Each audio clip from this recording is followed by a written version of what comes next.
PPUPKI telah melaksanakan tugas dengan baik, yaitu mempersiapkan segala hal untuk kemerdekaan Indonesia. Dengan selesainya tugas PPUPKI, berakhir masa tugas PPUPKI.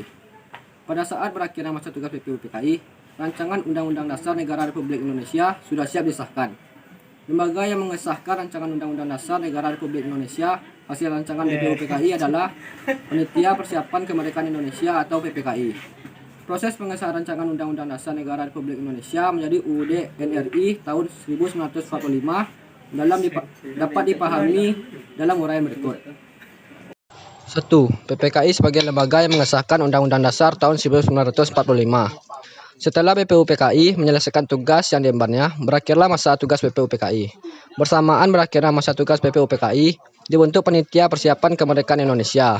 Peresmian pembentukan PPKI dilaksanakan pada 7 Agustus 1945 sesuai keputusan Jenderal Besar Terauchi, Panglima Tentara Umum Selatan yang membawa semua tentara Jepang di Asia Tenggara. Susunan kepanitiaan PPKI sebagai berikut. Pertama, Ketua, yaitu Insinyur Soekarno. Wakil, Dr. Andes Muhammad Hatta. Penasihat, Muhammad Ahmad Subarjo. Dan ada 21 anggota PPKI yang sudah ada tanpa sepengetahuan Jepang. Anggota PPKI ditambah 6 orang. PPKI bertugas melanjutkan tugas PPUPKI. PPKI memiliki tugas sebagai berikut. A. Mengesahkan hukum dasar. B. Menetapkan presiden dan wakil presiden. C. Membentuk Komite Nasional Indonesia Pusat. 2. Sidang pengesahan rancangan Undang-Undang Dasar tahun 1945. Sidang pertama PPKI dilaksanakan pada 18 Agustus 1945. Insinyur Soekarno sebagai Ketua PPKI memberikan sambutan sebagai berikut. Saya minta lagi kepada tuan-tuan sekalian supaya misalnya mengenai hal Undang-Undang Dasar, sedapat mungkin kita mengikuti garis-garis besar yang telah direncanakan oleh PPKI dalam sidang yang kedua. Perubahan yang penting-penting saja kita adakan dalam sidang kita sekarang ini. Urusan yang kecil-kecil hendaknya kita kesampingkan agar supaya kita dapat mungkin pada hari ini pula telah selesai dengan pekerjaan menyusun Undang-Undang Dasar dan pemilihan Presiden dan Wakil Presiden. Dikutip dari Risalah Sidang PPUPKI, PPKI 1998.2531. Sambutan sekaligus harapan Insinyur Soekarno tersebut kemudian direspon positif oleh anggota PPKI. Dalam waktu singkat, PPKI berhasil mengesahkan rancangan Undang-Undang Dasar hasil sidang PPUPKI menjadi Hukum Dasar Negara yang disebut Undang-Undang Dasar Negara Republik Indonesia tahun 1945 atau UUD NRI tahun 1945.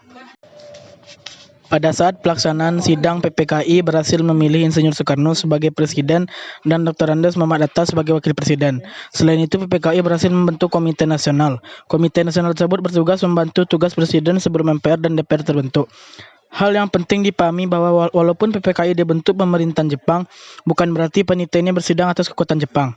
Kronologi hilangnya kewenangan pemerintah Jepang di Indonesia dapat diketahui dari penuturan saksi sejarah Dr. Andes Muhammad Hatta sebagai berikut.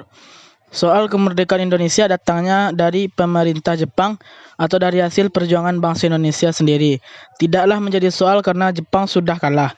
Kini kita menghadapi sekutu yang berusaha akan mengembalikan kekuasaan Belanda di Indonesia. Oleh karena itu, untuk memproklamasikan kemerdekaan Indonesia, diperlukan suatu revolusi yang terorganisir. Kesaksian sejarah Dr. Andes Muhammad Hatta tersebut secara normatif dapat diartikan bahwa pemerintah Jepang tidak lagi mempunyai legitimasi kekuasaan atas wilayah bangsa Indonesia. Oleh karena itu, segala aktivitas PPKI bersifat mandiri, bukan lagi di bawah kekuasaan pemerintah Jepang, melainkan atas nama bangsa Indonesia sendiri. Dr. Andes Muhammad Hatta juga menyatakan bahwa Undang-Undang Dasar hasil karya PPKI sudah menjadi Undang-Undang Dasar tetap yang rencananya akan digunakan untuk Indonesia merdeka hasil pemberian Jepang. Pada sidang PPKI tanggal 18 Agustus 1945 telah dilakukan perubahan terhadap Undang-Undang Dasar hasil sidang PPUPKI. Perubahan Undang-Undang Dasar hasil sidang BPUPKI dilakukan karena isi Undang-Undang Dasar tersebut masih bernuansa Jepang. Contoh isi Undang-Undang Dasar yang masih bernuansa Jepang terdapat pada bagian ketentuan peralihan pasal 37 ayat 1.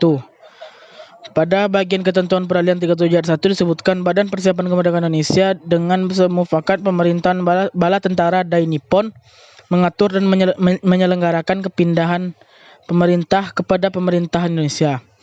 Demikian juga dalam pasal 38 disebutkan selama peperangan ini masih berlaku, tuntunan perang dan pembelaan negara langsung dipegang oleh bala tentara ini pun dengan pemufakatan dengan pemerintah Indonesia. Makna perubahan rancangan hukum dasar yang dilakukan PPKI yaitu memberikan pengertian bahwa Undang-Undang Dasar Negara Rakyat Indonesia tahun 1945 merupakan karya bangsa Indonesia yang dibuat oleh BPUPKI dan disahkan PPKI. Dalam rapat PPKI itulah naskah hukum dasar yang dibuat oleh BPUPKI diubah menjadi naskah Undang-Undang Dasar Negara Republik Indonesia tahun 1945. Rancangan hukum dasar yang disusun oleh panitia perancang Undang-Undang Dasar terdiri atas 42 pasal, termasuk pasal tentang peralihan yang terdiri atas 5 pasal dan 1 pasal aturan tambahan. Dalam pasal tersebut tidak ada pasal yang mengatur mengenai perubahan konstitusi. Walaupun begitu, bukan berarti masalah perubahan konstitusi tidak pernah dibicarakan. Sebagai contoh, usul Purbonegoro Sumitro Kolopaking dalam rapat besar BPUPKI tanggal 11 Juli 1945 menyatakan bahwa seperti dalam pembicaraan saya kemarin, saya mengatakan bahwa semua susunan waktu ini amat dipengaruhi oleh suasana peperangan. Maka saya usulkan kepada panitia yang didirikan supaya Undang-Undang Dasar itu disusun demikian sehingga gampang diubah dan disesuaikan dengan keadaan zaman yang akan datang. Maka di dalam Undang-Undang Dasar itu menurut pemandangan saya harus ada suatu pasal yang mengembangkan Undang-Undang Dasar itu secepat mungkin, disesuaikan dengan permintaan dan keadaan zaman yang akan datang itu. Barangkali tidak usah hal itu saya terangkan dengan panjang lebar. Istilah konstitusi digunakan sebagai pengganti istilah Undang-Undang Dasar Negara Republik Indonesia tahun 1945. Sebagaimana yang disebut oleh Sri Sumantri, Undang-Undang Dasar Negara Republik Indonesia tahun 1945 merupakan Undang-Undang Dasar pertama Indonesia. Undang-Undang Dasar ini telah diamandemen dalam 4 tahapan. Lembaga yang berwenang mengamandemen Undang-Undang Dasar adalah Majelis Permusyawaratan Rakyat. Keberadaan lembaga ini masuk ke Tatanegaraan Indonesia sejak disahkan Undang-Undang Dasar Negara Republik Indonesia tahun 1945 oleh PKI. MPR menjadi satu-satunya lembaga yang memiliki wewenang mengamandemen dan mengesahkan Undang-Undang Dasar. Dan Wakil Presiden Indonesia secara bersama-sama disebut sebagai Lembaga Kepresidenan Indonesia, memiliki sejarah yang hampir sama tuanya dengan sejarah Indonesia. Dikatakan hampir sama sebab pada saat proklamasi 17 Agustus 1945, bangsa Indonesia belum memiliki pemerintahan. Barulah sehari kemudian, tanggal 18 Agustus 1945, Indonesia memiliki konstitusi yang menjadi dasar untuk mengatur pemerintahan, yaitu UUD 45, dan lembaga kepresidenan yang memimpin seluruh bangsa. Dari titik inilah perjalanan lembaga kepresidenan yang bersejarah dimulai. Perjalanan lembaga kepresidenan Indonesia memiliki keunikan tersendiri. Sebagaimana tiap-tiap bangsa memiliki ciri khas pada sejarah pemimpin mereka masing-masing. Perjalanan sejarah yang dilalui lembaga kepresidenan diwarnai setidaknya 3 atau bahkan 4 konstitusi. Selain itu, boleh dikatakan hanya bisa diatur dalam konstitusi. Peraturan di bawah konstitusi hanya mengatur sebagian kecil, itu pun letaknya tersebar dalam berbagai jenis maupun tingkatan peraturan. Ini berbeda dengan lembaga legislatif dan lembaga yudikatif yang memiliki undang-undang mengenai susunan dan kedudukan lembaga itu sendiri. Lain daripada itu, masalah tokoh dan periodisasi juga memerlukan pencermatan lebih lanjut. Lembaga kepresidenan sebagian besar diatur dalam konstitusi, maka pembahasan sejarah lembaga ini akan difokuskan menurut pengaturan dalam konstitusi dan akan dibagi menurut masa berlakunya masing-masing konstitusi. Pembagian ini pun tidak sepenuhnya lepas dari kesulitan dan mempunyai 2 kurun waktu. Pertama, periode antara tahun 1949 sampai 1950, ketika ada 2 konstitusi yang berlaku secara bersamaan. Kedua, antara 1999 sampai 2002, ketika konstitusi mengalami pembongkaran ulang. Selain itu, karena dinamika yang masih terus berlangsung, maka pembahasan artikel hanya akan dibatasi sampai tahun 2008 atau setidak-tidaknya pertengahan 2009.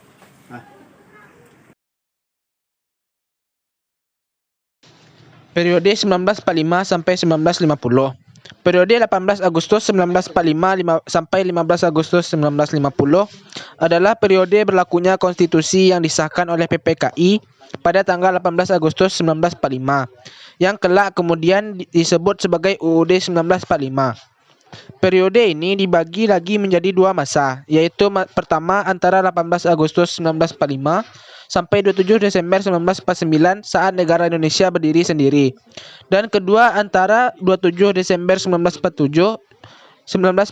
sampai 15 Agustus 1950 saat negara Indonesia bergabung sebagai Indonesia bagian dari Negara Federasi Republik Indonesia Serikat. Menurut UUD 1945, lembaga kepresidenan yang bersifat personal. 1. Terdiri atas seorang presiden dan seorang wakil presiden. Lembaga ini dipilih oleh MPR dengan syarat tertentu dan memiliki masa jabatan selama 5 tahun. Sebelum menjalankan tugasnya, lembaga ini bersumpah di hadapan MPR atau DPR. Pada 18 Agustus 1945, untuk pertama kalinya Presiden dan Wakil Presiden dipilih oleh PPKI. Dalam masa peralihan ini, kekuasaan Presiden sangat besar, karena seluruh kekuasaan MPR, DPR, dan DPA sebelum lembaga itu terbentuk, dijalankan oleh Presiden dengan bantuan Komite Nasional Indonesia Pusat. Namun, tugas berat juga dibebankan kepada Presiden untuk mengatur dan menyelenggarakan segala hal yang ditetapkan UUD 1945. Hanya beberapa bulan pemerintahan, KNIP yang menjadi pembantu Presiden dalam menjalankan kekuasaan MPR, DPR, dan DPA meminta kekuasaan yang lebih. Hal itu kemudian direspon oleh lembaga kepresidenan dengan memberikan kekuasaan untuk menetapkan haluan negara yang membentuk UU melalui maklumat Wakil Presiden nomor 10 yang dikeluarkan pada 16 Oktober 1945. Kurang dari sebulan, kekuasaan Presiden berkurang dengan terbentuknya Kabinet Catir 1 yang tidak lagi bertanggung jawab kepadanya, melainkan kepada Badan Pekerja KNIP. Pada tahun-tahun berikutnya, ketika darurat 29 Juni 1946 sampai 2 Oktober 1946, Presiden mengambil alih kekuasaan lagi. Begitu pula antara 29 Januari 1948 sampai 27 Desember 1949. Kabinet kembali bersifat presidensial atau bertanggung jawab kepada Presiden. Saat pemerintahan termasuk di dalamnya lembaga kepresidenan di Yogyakarta lumpuh dan tidak dapat menjalankan tugasnya saat agresi militer Belanda II. Sementara pada saat yang sama, atas dasar mandat darurat yang diberikan sesaat sebelum kejatuhan Yogyakarta, suatu pemerintahan darurat Republik Indonesia yang didirikan di pedalaman Sumatera mendapat legitimasi yang sah. Kondisi inilah yang menimbulkan pemerintahan dan juga lembaga kepresidenan ganda. Sebab pemerintahan darurat itu pun memiliki pimpinan pemerintahan atau lembaga kepresidenan. Dengan sebutan ketua pemerintahan darurat, hal ini yang sering menimbulkan kontroversi dan polemik berkepanjangan. Periode 1949 sampai 1950. Negara Federasi Republik Indonesia Serikat pada periode 27 Desember 1949 sampai 15 Agustus 1950, RI bergabung dalam Negara Federasi Republik Indonesia Serikat dengan kedudukan sebagai negara bagian. Hal ini mengakibatkan berlakunya dua konstitusi secara bersamaan di wilayah negara bagian RI, yaitu Konstitusi RIS dan UUD 1945. Pada 27 Desember 1949, Presiden RI Soekarno telah menyerahkan secara resmi kekuasaan pemerintahan RI kepada As'ad sebagai pemangku jabatan kepresidenan. Menurut Konstitusi RIS, lembaga kepresidenan yang bersifat personal terdiri atas seorang presiden. Presiden dipilih oleh Dewan Pemilih yang terdiri atas utusan negara-negara bagian dengan syarat tertentu. Sebelum menjalankan tugasnya, Presiden bersumpah di hadapan Dewan Pemilih.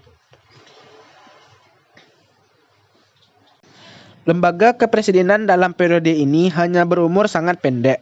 RI dan RIS mencapai kesepakatan pada 19 Mei 1950 untuk kembali ke bentuk negara kesatuan. Pada 15 Agustus 1950, di hadapan sidang DPR dan Senat, diproklamasikan berdirinya Negara Kesatuan Republik Indonesia, menggantikan Negara Federasi Republik Indonesia Serikat. Konstitusi RIS diubah menjadi Undang-Undang Dasar Sementara Republik Indonesia, yang selanjutnya dikenal sebagai UUDS 1950. Pada hari itu juga pemangku jabatan Presiden RI, As'ad, menyerahkan secara resmi kekuasaan pemerintahan RI kepada Soekarno sebagai Presiden Republik Indonesia.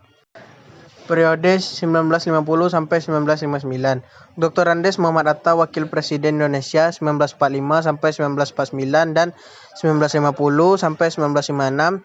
Masa Republik ketiga adalah periode diberlakukannya UUDS 1950 yang kelak kemudian disebut dengan UUDS 1950. UUDS 1950 ini sebenarnya merupakan perubahan Undang-Undang Dasar sementara Republik Indonesia Serikat. Dari segi materi, UUDS 1950 ini merupakan perpaduan antara UUDS RIS milik Negara Federasi Republik Indonesia Serikat dengan UUD 1945 yang disahkan oleh PPKI milik Republik Indonesia. Sebagai hasil persetujuan RIS dan RI tanggal 19 Mei 1950, secara tepatnya periode ini berlangsung antara 15 Agustus 1950 sampai 5 Juli 1959. Periode 1959 sampai 1999, Jenderal Besar TNI Purn Haji M. Soeharto, pejabat Presiden Indonesia 1967 sampai 1998 dan Presiden Indonesia 1998 sampai 1998. Masa Republik keempat adalah periode dilakukannya kembali UUD 1945. Secara tepatnya periode ini berlangsung antara 5 Juli 1959 sampai 19 Oktober 1999. Dengan dilakukannya kembali konstitusi ini, maka semua kekuasaan, susunan dan kedudukan tugas dan wewenang serta hak dan kewajiban lembaga kepresidenan praktis sama dengan periode Republik Indonesia. Untuk melihat secara detailnya, dipersilakan melihat kembali masa Republik Indonesia. Periode 1999 sampai 2002. KH Abdul Rahman Wahid, Presiden Indonesia 1999 sampai 2001. Masa Republik kelima adalah periode transisi ketatanegaraan akibat proses fundamental. Secara tepatnya, periode ini berlangsung antara 19 Oktober 1999 sampai 10 Agustus 2002. Periode ini muncul sebagai akibat dari gelombang people power yang dikenal dengan Reformasi 1998. Oleh karena perubahan kekuasaan, susunan kedudukan, tugas dan wewenang, serta hak dan kewajiban lembaga kepresidenan dilakukan secara bertahap, maka pembahasan periode ini dilakukan menurut tahapan perubahan konstitusi. Beberapa hal yang menjadi catatan dalam periode Republik 5 ini antara lain: pertama, untuk pertama kalinya Presiden dipilih oleh MPR dan calon yang berjumlah lebih dari 1 orang. Kedua, Presiden membekukan parlemen dan berakibat dimakzulkannya Presiden. Ketiga, Presiden wajib menyampaikan laporan tahunan penyelenggaraan pemerintahan kepada MPR. Sebenarnya periode transisi ini tidak berakhir pada 2002, melainkan pada 2004. Namun, karena acuannya adalah konstitusi, maka periode ini dicukupkan pada tahun 2002. Periode transisi selanjutnya dibahas pada bagian Republik 6. Sejak 2002, Megawati Soekarno Putri, Wakil Presiden Indonesia 1999 sampai 2001 dan Presiden Indonesia 2001 sampai 2004. Masa Republik ke-6 adalah periode diberlakukannya Undang-Undang Dasar 1945 setelah mengalami proses perubahan ketatanegaraan yang fundamental yang tetap dinamakan Undang-Undang Dasar 1945. Secara tepatnya periode ini dihitung mulai 10 Agustus 2002 sampai terjadinya perubahan yang fundamental terhadap konstitusi. Dengan perubahan 1-4 konstitusi selama masa Republik 5, maka terjadi perubahan yang sangat fundamental dari segi ketatanegaraan. Dan dapat dikatakan lembaga-lembaga negara, termasuk lembaga kepresidenan, mendapatkan kekuasaan, susunan kedudukan, tugas dan wewenang, serta hak dan kewajiban yang baru menurut konstitusi yang baru. Menurut Undang-Undang Dasar 1945, lembaga kepresidenan bersifat personal dan terdiri atas seorang presiden dan wakil presiden. Lembaga ini dipilih secara langsung oleh rakyat dengan syarat dan tata cara tertentu, dengan masa jabatan selama 5 tahun dan hanya dibatasi untuk 2 periode. Sebelum menjalankan tugasnya, lembaga ini dilantik oleh MPR dengan bersumpah di hadapan MPR atau DPR, atau pimpinan MPR dan pimpinan MA jika parlemen tidak dapat bersaing. Secara sistematika, lembaga kepresidenan diatur secara terkonsentrasi pada bab 3 dari Undang-Undang Dasar 1945. Namun terdapat pengaturan lembaga kepresidenan di bab-bab lain dari konstitusi. Periode transisi masih mewarnai masa Republik 6 ini, setidaknya antara tahun 2002 sampai 2004. Berbagai peraturan konstitusi semu yang bernama Ketetapan MPR yang mengatur lembaga kepresidenan secara bertahap dinyatakan tidak berlaku oleh lembaga pembuatnya sendiri, yaitu MPR, sampai terbentuknya pemerintahan hasil pemilu 2004. Selain itu, aturan peralihan pasal 1 dan 2 juga berlaku selama masa transisi ini. Dalam masa transisi ini pula dibuat peraturan undang-undang yang mengatur pemilihan lembaga kepresidenan secara langsung. Mulai tahun 2004, kekuasaan, susunan kedudukan, tugas dan wewenang, serta hak dan kewajiban lembaga kepresidenan diatur melalui Undang-Undang Dasar 1945, Undang-Undang Peraturan Presiden maupun PP.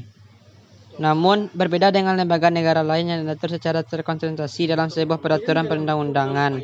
Peraturan mengenai lembaga kepresidenan tidak dapat dalam satu undang-undang, melainkan tersebar dalam undang-undang, PP maupun Perpres. Sebagai catatan akhir, pada tahun 2004 pertama kalinya dalam sejarah diadakan pemilihan lembaga kepresidenan secara langsung oleh rakyat. Pasca proklamasi kemerdekaan Indonesia, prioritas para pendiri bangsa tertuju pada pembahasan struktur pemerintahan dan kelembagaan negara. Departemen dan Pemerintahan di Daerah Indonesia dicetuskan pada Sidang PPKI II tanggal 19 Agustus 1945. Sidang PPKI II merupakan kelanjutan dari Sidang PPKI tanggal 18 Agustus 1945. Pada sidang ini, panitia kecil memaparkan struktur departemen dan pemerintahan daerah yang akan diterapkan di Indonesia. Panitia kecil beranggotakan Otto Iskandar Dinata sebagai ketua, Ahmad Subarjo, Sutarjo Karto Hadi Kusumo, dan Kasman Songo Dimejo. Sejarah Nasional Indonesia Jilid 6 tahun 1977. Karya Sartono Kartodirjo dan kawan-kawan. Berikut hasil dari sidang PPKI II. Indonesia dibagi menjadi 8 provinsi, yaitu Jawa Tengah, Jawa Timur, Jawa Barat, Borneo atau Kalimantan, Sulawesi, Maluku, Sumatera, dan Sunda Kecil. Setiap provinsi dipimpin oleh seorang gubernur yang untuk sementara dibantu oleh Komite Nasional. Setiap provinsi terdiri dari beberapa kabupaten. Kesultanan Yogyakarta dan Kasunan Surakarta berstatus sebagai daerah istimewa di Indonesia. Hasil keputusan sidang PPKI II menunjukkan bahwa para pendiri bangsa cenderung menghendaki sistem dan desentralisasi politik. Dalam buku hubungan pusat daerah dalam pembangunan karya C.M. Andrews, sistem desentralisasi bertujuan untuk mewujudkan kesejahteraan politik antar daerah, pemerataan kesejahteraan ekonomi, dan mencegah hubungan pusat daerah. Dalam pembangunan karya C.M. Andrews, sistem desentralisasi bertujuan untuk mewujudkan kesejahteraan politik antar daerah, pemerataan kesejahteraan ekonomi, dan mencegah pemusatan keuangan yang rawan disalahgunakan. Pembentukan departemen. Selain membentuk pemerintahan daerah, sidang PPKI II juga membentuk departemen untuk membantu pemerintah pusat dalam menjalankan pemerintahan. Berikut 12 departemen awal Indonesia, yaitu Departemen Kehakiman, Perhubungan, Penerangan, Sosial, Kesehatan, Pengajaran, Pekerjaan Umum, Departemen Dalam Negeri dan Departemen Luar Negeri, Keuangan, Departemen Kemakmuran, dan Departemen Pertahanan.